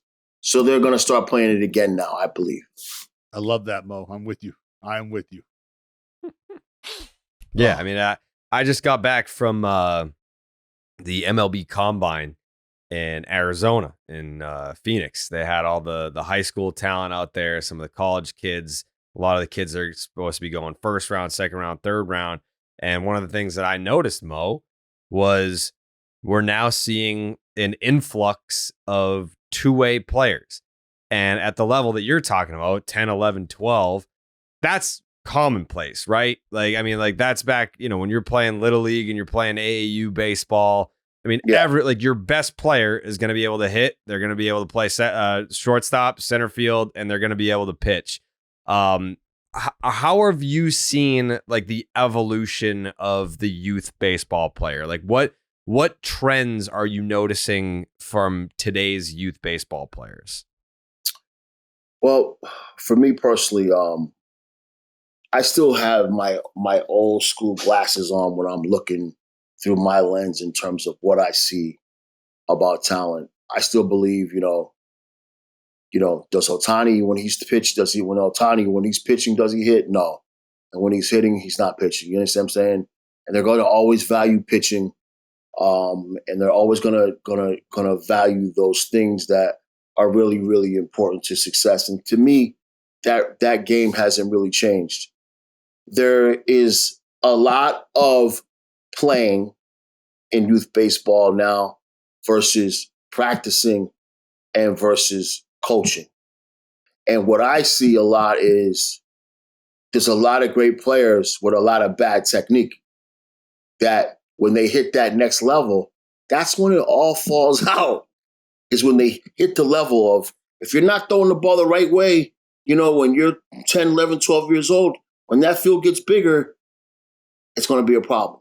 You know what I'm saying? So there's so much playing going on. And listen, we provided such a great platform for playing, but I still believe there needs to be a time of good coaching and working on the skills of the game that are very, very important. So when you have the ability to rise and keep moving forward, you have the right throwing mechanics, you have the right hitting mechanics, you have the right base running mechanics. It's all about mechanics and doing the things the right way. Because I'm going to tell you what, scouts, and I'm not a scout, but I understand what, you could have the greatest guy He could be the best body fit. He pitches wrong and he picks that ball up and he doesn't put his arm in the right slot to throw. They mark an X by his name. So ultimately, it's all about the mechanics and doing things the right way and making sure that you're looking like you have the ability to keep rising is what's important. Jay? Hard left turn here. You faced David Wells 76 times in your career. You had 9 homers and hit .455 with an OPS near 1,400 against him. Do you remember anything? Not that you were a lefty who had a platoon split. I mean, not at all in your career, but do you remember that experience and what that domination was like for you? Well, you only hit guys that are afraid to come at you. And David and I had a relationship where it's, listen, man, this is what we're gonna do. We're gonna battle it out. And I always say that, like, you know, guys that run from you, you can't hit. Guys that are not afraid to throw their fastball, you know, you're gonna hit him. And I always had success from him. But that was the reason because he gave me the opportunity and challenged me. I loved hitting off left-handers. I thought that was really important, being in a position where I was in the order and being a lefty batter to not give in. And I utilized Fenway Park as well as any left-hander could. So that was fact. But the challenge, but the numbers came because he's like, yeah, let's go, bro. We're battling. And you can only respect him for that. Mo, I love everything that you just said, and I talk to a lot of left-handed hitters around the league. I think it's my left-handed brain telling myself I've got to be prepared if somehow, some way I get called to try to get an out later in life. I need to be able to apply what I'm learning now. But I'm watching these left-handers really focus on trying to differentiate themselves as a left-hander who can stay in there against the lefties, because that's where I think a lot of guys take this hit mentally and they're like, what do you mean I can't play against the lefty? Your boy can play against the lefty. I just need the opportunity. Absolutely. What would you say to a young left-handed hitter in the game today? A left-handed hitter, maybe similar to yourself, with the ability to hit 30, 40, maybe 50 homers, that kind of power that you want around the left-handers. What would you say to focus on? What's one area or a drill or something that you utilize to keep yourself as game ready against the lefties as you were? I'm gonna give you the formula right now. Lefty pitchers make more mistakes against lefty hitters than they do anybody else. The reason being is because they try to throw that ball to the outside corner and they never get it there. And what happens is it always rides back into the middle of the plate. So as a lefty batter, we are aggressive as we're walking the home plate. We're looking for the ball up in the zone and in the middle, no matter what it is, breaking ball or fastball. If we see the ball there, we're going to hammer it. And if the ball's away and he can paint that outside corner all game, you tip your hat. You can have that. But anywhere at me and up, I'm hacking. And that's been the success of how you hit left-handed. You got to give up something. But they always try to throw that ball away, and they're like, I'm getting it there. And it floats right back to the middle, and you just get through it. But that's how it works. It feels like a high risk, high reward approach at times, because I'm trying to hit glove side. I know your big ass is trying to stay on it and drive me out the yard the other way. I got to try to throw some spin. You're going to see it pop out of the hand, foot down. You're just waiting. You're just hunting. Exactly. That ain't right, Bo. You're making me uncomfortable through the screen, bro. You got to have a plan, bro. You got to have a plan. Last one from me, Mo. You mentioned it was a good setup because I was going to ask you anyway about how you handled Fenway Park pretty much better than any lefty that I've ever seen in my lifetime. Why do you think more left-handed hitters don't go the other way? We're seeing it a lot with Raffy this year. Like, I'm pretty sure pretty much all of his home runs are opposite field. Like, he's been doing it, but there's a lot of left-handers They come into Fenway Park and they just try to pull the ball all the time. Why, like, who isn't telling these guys, like, hey, like, that wall's a lot closer than you think it is. Like, start going the other way. I've always said that I always wondered, like, if I ever had enough money and I owned a team, let's say I owned the Red Sox, how would I utilize my experience? I would call Mo Vaughn or Mike Easler or David Ortiz, and I'd bring them to spring training and say, how do you guys use the wall? And we'd sit there, the three of us, and we'd talk to all the left-handed hitters together, and we'd form some type of plan of action of success. I'd call Wade Boggs. I'd call all these guys that have been successful, and I'd say, get yourself down here. We're going to take care of your hotel. We're going to all go out. We're going to have dinner, and you're going to talk to our left-handed hitters on how to use the wall and how to use Fenway Park and better your team. That's what I would do if I were an owner or a general manager in my position. I believe there's a lot of information out there from a lot of veterans in this league that know the game and been in situations that teams, general managers, organizations can use these guys to get information to make themselves better. I'm not so sure they want to hear it. And that's what the problem is. That's what I would do. I think you're right on that one, by the way. I think you're absolutely right on that, Mo. You are, as I may have nailed the head early, my friend, you have driven the nail in at the very end, because as much information, valuable information, what we'll call institutional knowledge, is just hanging from the trees, waiting to be plucked and put in somebody's big league basket and carried around for the next 12 plus years. They're just not interested. Stop worrying about who gets the credit and just get the information. That's always been, like, one of my things. I'm down here. I don't care who, sometimes I may not be affecting a kid the right way. I'll send him down the street to my buddy and he does it. I don't care, but as long as we learn. But there's so much information out there in the street that's not being utilized. I got Omar Marino down here for the We Are Family Pittsburgh Pirates, teaching base running to my 11-year-olds. Why? Because why wouldn't you do that? And I think stations need to do things like that. Get the guys that know what they're talking about and let them teach. Facts. Straight up. What? Dude, we gotta ask him the last question, Jared. I mean, I feel like we haven't done an interview in so long. Proceed, Dallas. Big Mo, this is a question that we have asked for a very long time, and it's been the last question we have asked for a very long time. So what we're going to do right now is we're going to put you in a hot tub time machine. It's a regular time machine. It's a hot tub time machine, probably a little more comfortable. You deserve a hot tub time machine, Mo. So you're in that hot tub time machine, and we are sending you back in time to any moment in baseball history. And you get to be there. You're not a part of it. You're not playing in it, but you just get to be there and witness this moment in baseball history. Which moment? Wow. There's a lot. Heavy stuff. Take your time. It's heavy stuff. Wow.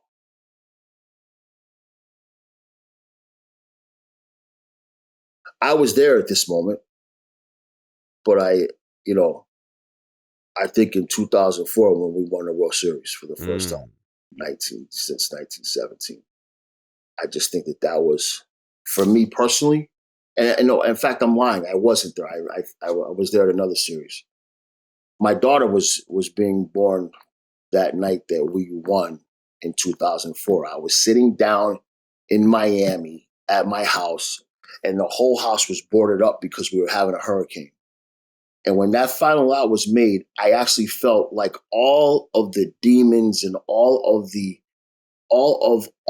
years of hurt and disgust and the fact that we didn't do it come off of me at that time. And I'm sure, and I even said, I'm sure Jim Rice and Gaz and all the guys that have passed on or felt that ability to exhale finally. Because I just felt that was the greatest time for all of us, because we lived through not getting there, and it was rough.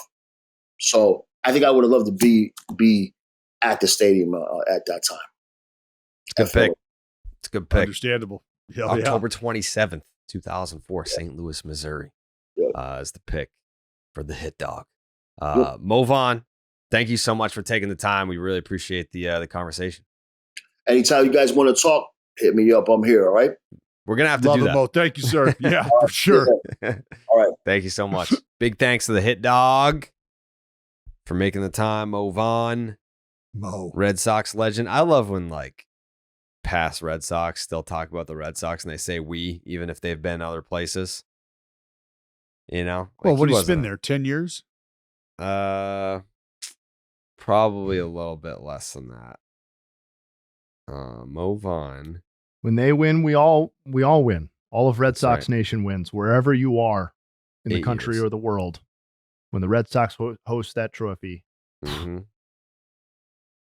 8 seasons with the Red Sox, hit .304 with a .394 on base and a .936 OPS, 140 OPS plus. Legend. Mm-hmm. That's Mo. All right. You got any nugs, Jay? Yeah, I do. I want to give you a little extended nug here on the Seattle Mariners, who I Please. feel like I can feel getting tight. I can feel it getting tight. Every time I check the Fangraphs playoff odds, it seems like it gets a little bit tighter. Well, a little bit tighter. Weren't we I had just a talking about Mariners George fan Kirby? ask me to open up the phone lines. I'm like, you haven't even What? blown it yet. Yeah. Yeah. And they got teams in front of them if we're opening up the phone lines in 2024. Cubs are first on the list. If we're going to open up the phone lines for anybody, I would say the Cubs are the first on the list. I saw there was a Reddit thread saying that we don't talk about the NL Central enough. Yeah. I had that tweet about the St. Louis Cardinals go out the other day. Was it yesterday? They have the best record in the National League since mid-May. They were like, yeah, I mean, you got, they like to pick and choose. They're like, talk about us. But then when we do, they're like, oh, you didn't talk enough about us. So now you can't jump on the bandwagon. But yeah, that's that. Not to step on the nugs, but that's my final thought is that the St. Louis Cardinals have the best record in the National League since I believe May 11th. Yes. That's May 11th. Cardinals were 15-24 and in last place. Since then, they have the best record in the National League at 28-16. I got to say, part of that complaint, I saw that Reddit thread as well. Part of that was that we don't dump on how disappointing the Cubs have been enough. Yeah. Hand up.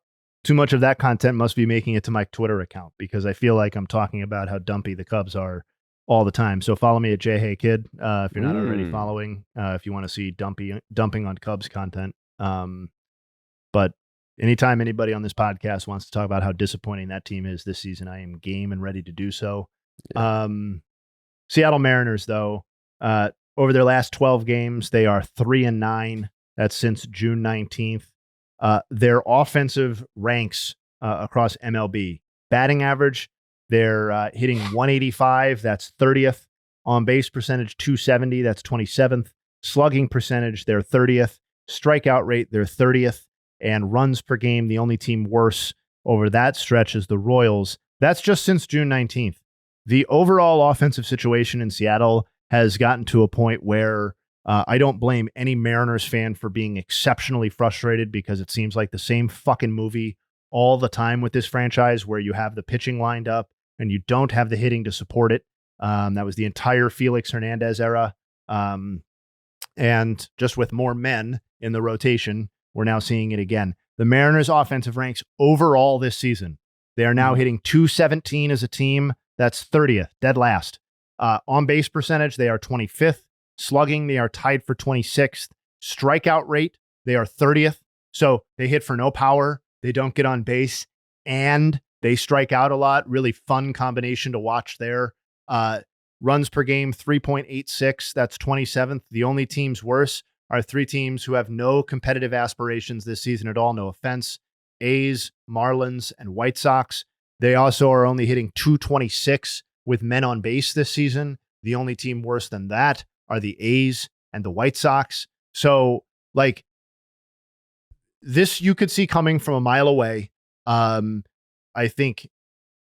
don't think anybody expected the offense that was delivered to start the season to be a good enough offense to carry this team to certainly a World Series. And I think we all thought that it would keep the division competitive, that their offense was so kind of dumpy. And that's before we got into the idea that Julio Rodriguez was going to suffer what's amounted to, at this point, a season-long or half-season-long slump. Like, he has been legitimately bad offensively. I was looking at him as well in terms of Nuggets.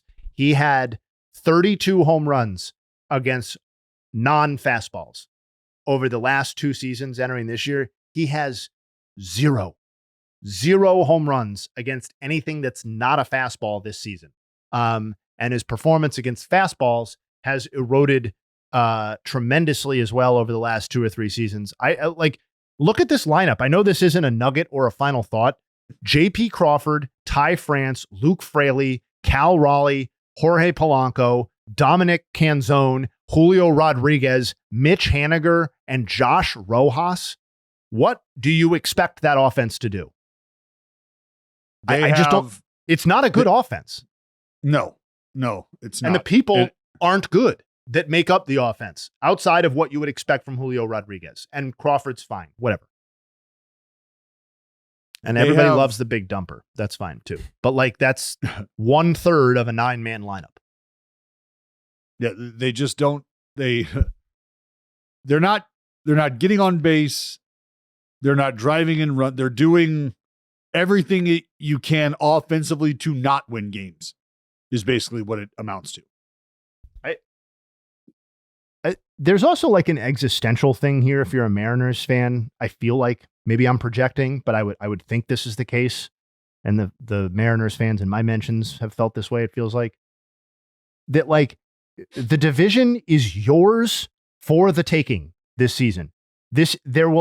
You could argue that the AL West will not be as winnable as it is this season anytime again soon, or you can't anticipate that it will be. And the defending World Series champions have rolled out the red carpet for you in the division. The Astros have gotten off to their worst start relative to the division in basically their entire run of relevance. And the Mariners are still playing that 540 winning percentage brand of baseball that was such a famous part of Jerry DiPoto's offseason quote that he probably shouldn't have given and that I believe later apologized for. But like, that's when you build your team to win 54% of your games, you may end up winning 54% of your games. And it's hard for me to see. I wanted them to be aggressive with Luis Robert Jr.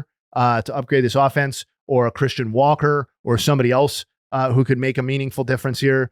I'm now looking at it and I'm like, okay, and yeah, there's more places those guys and Luis Robert and Christian Walker. Like, let's go.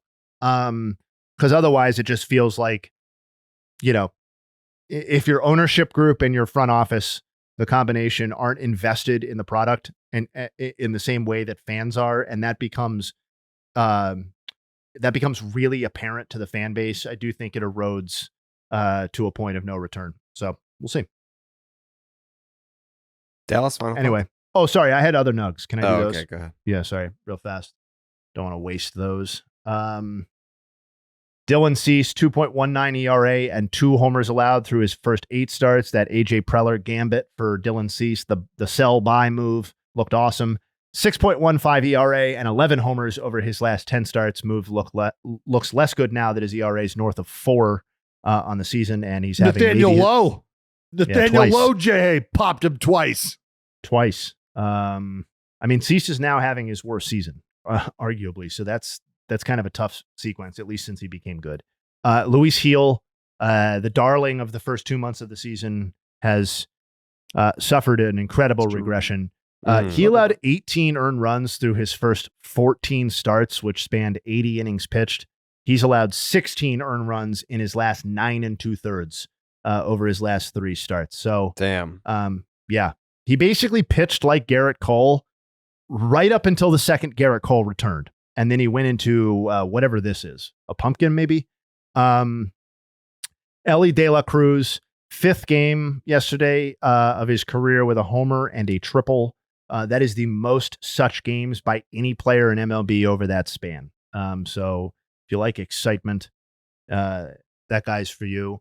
Shout out to the guy who asked me about the argument who he and his friend got into about who would you rather have, Bobby Abreu or Andrew McCutchen. Not going to get into all the research I did on the podcast, but I am going to tweet about that just for that person. So be on the lookout for a Bobby Abreu, Andrew McCutchen comparison tweet. And those are my final thoughts. Luis Gil, 16 earned runs in his last 3 starts. That's a 14.90 ERA. But the FIP, Jay, it's only 10.30. That's good, man. That's a huge gap between your FIP and your ERA. You get that ERA down to that 10 area, and you are cooking. Yep. Opponents with an 1191 OPS against Luis Gil over his last 3 starts. Wow. It's Isn't tough. it funny to when you get stats like that and then you imagine in your head like every dude who steps up against Luis Gil is basically Aaron Judge over the last 3 starts? Yeah. Just like every dude produces like peak Aaron Judge against this guy over 3 starts. It's kind Crazy. of funny. Yeah. Crazy to think about. Dallas? A very random final thought. I was just thumbing through some numbers and standings, division competition. The Yankees, as we sit right now, are 17-2 against the AL Central. 17-2 against the AL Central. They have played everybody in that division. The only 2 teams to beat them are the Guards and the Royals.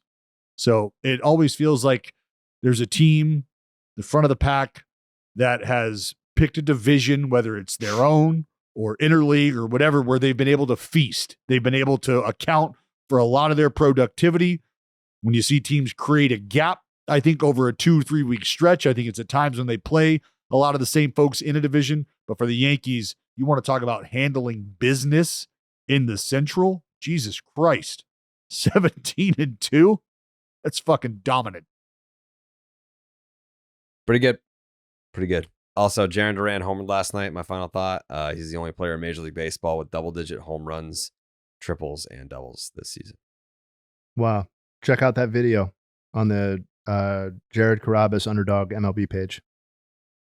I want to learn more about Jarren Duran and just have a great time. Jake's takes? Just hope everyone has a great 4th of July. Appreciate you guys. Drink your Blue Moons responsibly. Have a great time. Hell yeah. Yes. We will we'll be back on Monday.